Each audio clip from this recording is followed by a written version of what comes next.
안녕하십니까 증권오빠입니다.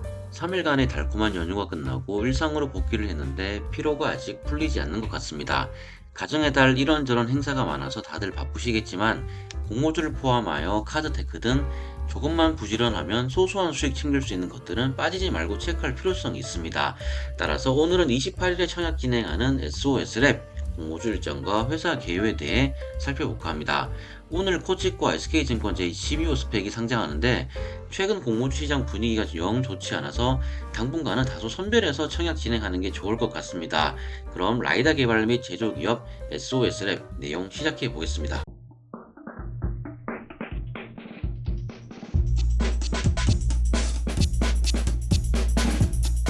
SOS랩 살펴보기에 앞서 최근 상장한 일반 종목 3건 체크하고 정리해 볼 텐데 청약 흥행 성공했음에도 불구하고 상장일 수익률은 대다수의 기대를 저버린 상승이 나왔습니다. 일단 오늘 영상의 결론부터 말씀드리면 그래도 이 종목은 청약하는 게 맞기에 청약하자라고 말씀드리겠습니다. SOS랩 청약할지 말지 판단이 안 서서 영상 찾아보는 분이 계실 텐데 관련 내용 하나씩 체크하면서 청약해야 하는 이유 정리해 보도록 하죠.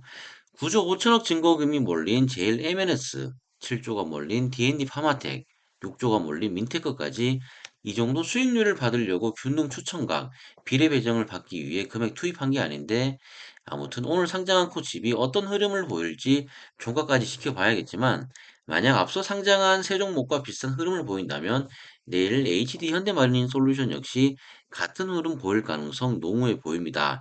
지난 1분기 최대어 APR 청약 직전에도 지금과 같은 흐름을 보였는데 현재 공모주 시장의 분위기는 급속하게 냉각되었다라고 보여집니다. 이번 달 청약 진행하는 일반 종목이 총 4건인데 지금 현재로서는 묻지마 청약보다는 수요 예측 등을 고려하여 조금은 고민을 해보고 청약 참여하는 게 좋을 듯 보입니다. 물론 청약 시장에 광풍이 있다면 이것저것 따지지 말고 청약하기만 하면 되겠죠. 코치과 SK 스펙 배정받은 분들은 잘 매도하길 바라며 SOS랩 일정에 대해 바로 알아보도록 하겠습니다. SOS랩 주관사는 한국투자증권이며 인수회사로 비행기투자증권이 참여합니다.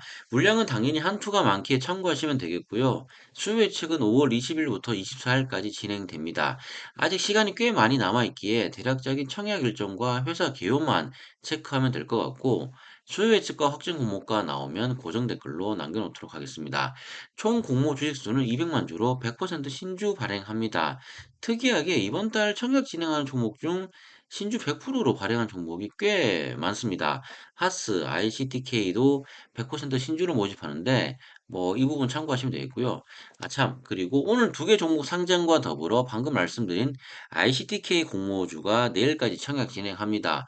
공모가 2만 원, 최소 청약 주수가 10주이기에 청약 진급금 10만 원 필요하겠고요. NH 투자증권에서 신청하면 됩니다. ICTK 분석에 대한 영상은 댓글에 링크 걸어 놓을 테니 시간 되는 분들은 한번 봐주시면 감사하겠습니다. 아무튼 신주 200만 주 모집될 예정이로 희망 공모가 밴드는 7,500원에서 9,000원으로 잡혀 있습니다. 최근 상장한 종목들 상장일 수익률이 기대치만큼 안 나오기에 공모가 밴드를 업해서 확정되는 종목은 조금 조심할 필요가 있겠죠. 청약일은 5월 28일에서 29일 이틀간 진행되고 환불은 31일 금요일에 됩니다. 상장은 아직 미정인데 아마도 6월 2주차에 상장할 것으로 좀 보여집니다. 최소 청약 수는 50주로 공모가 밴드 상단 기준으로 보면 청약 증거금은 22만 5천 원 필요합니다. 공모되는 전체 200만 주 중에서 일반 청약자에게 배정될 물량은 50만 주에서 60만 주로 예정되어 있습니다. 여기서 절반은 균등 배정에 할당됩니다. 공모 주식수의 95%가 한국투자증권에 배정되어 있기에 인수회사 자격으로 참여한 BNK 투자증권의 물량은 사실 큰 의미가 없어요. 한투와 BNK 둘 다 최소 청약 수량은 50주이기에 균등 신청 시 좀 전에 말씀드린 것처럼 밴드 상단 기준으로 22만 5천 원 준비하시면 되겠고요.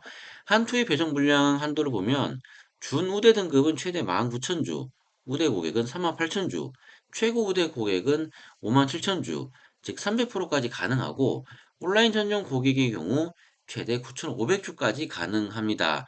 영상 시작할 때 말씀드린 것처럼 최근 상장한 종목들의 애매한 포지션으로 인해 비리 풀베팅하는 분이 생각보다 적을 것으로 예상은 됩니다만 일단 배정 물량 한도는 방금 말씀드린 내용과 같으니 참고하시면 되겠습니다.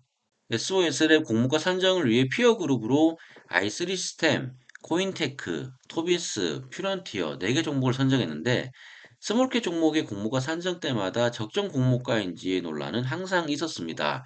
이따가 SOS랩 실적을 살펴보겠지만 비교 그룹으로 가지고 온 종목들과 사실 진짜 비교가 되는지 의문이 있긴 합니다. 일단은 비교해서 평균포 23.49배를 가지고 주당 평가액을 산출했는데요. 피어 그룹 중에서 토비스 종목이 있기에 나름 반가운데 제 블로그에도 토비스에 관한 종목 분석을 여러 번 작성할 만큼 개인적으로 참 좋게 보는 회사입니다. 다음에 기회가 되면 영상으로도 토비스 분석 한번 해보도록 하겠고요. 아무튼 26년과 27년 추정 순이익을 바탕으로 주당 평가액 13,747원 산출했고 여기서 34%에서 45% 할인한 공모가 밴드 7,500원에서 9,000원 산정되었습니다. 일단 회사 측에서는 내년 흑자 전환 예상하고 있고 내후년부터 라이더 탑재 자율주행 차량의 본격적인 양산으로 인해 외형적으로 실적 성장세 기대하고 있는데 지켜볼 필요성은 당연히 있겠죠. 영상에 보시는 것처럼 SOS랩 실적은 현재 적자를 벗어나지 못하는 상황입니다. 그나마 고무적인 것은 매출액이 최근 급성장을 하고 있다는 점인데, 매출 금액이 작은 점이 흠이긴 합니다만, 성장을 하고 있다는 점에서는 긍정적으로 볼 수 있습니다. 21년 12억, 22년 23억, 작년 41억 매출을 발생했는데, 회사 측에서는 내년 흑자 전환될 것으로 예상하고 있습니다.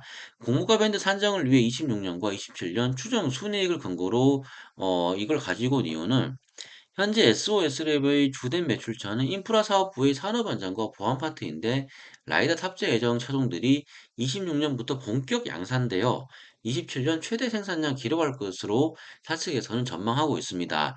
자연스럽게 SOS랩 수혜를 기대할 수 있는데 회사 전망으로는 26년 오토모티브 매출이 전체 매출의 대략 30% 달성할 것으로 예상을 하고 있습니다. 라이다를 간단히 정리하자면 레이저를 이용해서 주변에 뭐가 있는지, 그리고 어떤 물질과 차량과의 거리가 얼마인지 등을 체크할 수 있는 센서인데, 차량이 고성능화될수록 자연스럽게 라이더 탑재는 필수로 진행될 가능성이 큽니다.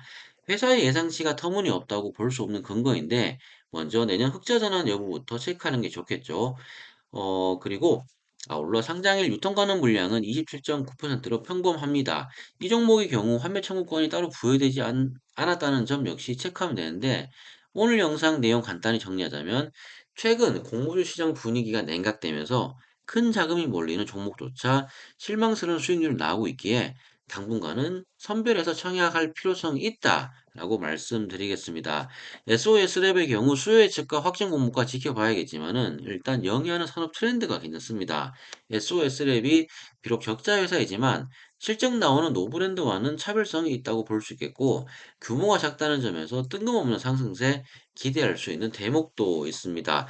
공모주 영상에서 간간히 말씀드린 공모주 프리미엄 아직까지 살아있다고 생각을 하거든요. 따라서 장기 투자 관점으로는 내년까지 생각 뭐 할 필요조차 없는 종목이지만 이번 달 청약을 위해서 관심 가질 이유는 충분해 보이는 종목입니다. 이상으로 SOS의 공모주 청약 일정과 회사에 대해 간단히 정리해봤습니다. 좋았던 청약시장 분위기가 갑자기 다운돼서 개인적으로 참 아쉽긴 한데 추세 전환이 아닌 일시적인 침체라 믿고 싶습니다. 방금 전에도 말씀드린 것처럼 공모주 프리미엄을 시장에서 쉽게 놓을 수는 없을 것 같네요. 오늘 영상이 SOS의 청약에 도움되길 바라며 괜찮으시다면 구독과 좋아요도 함께 부탁드리겠습니다. 그럼 전 다음 영상에서 뵙겠습니다.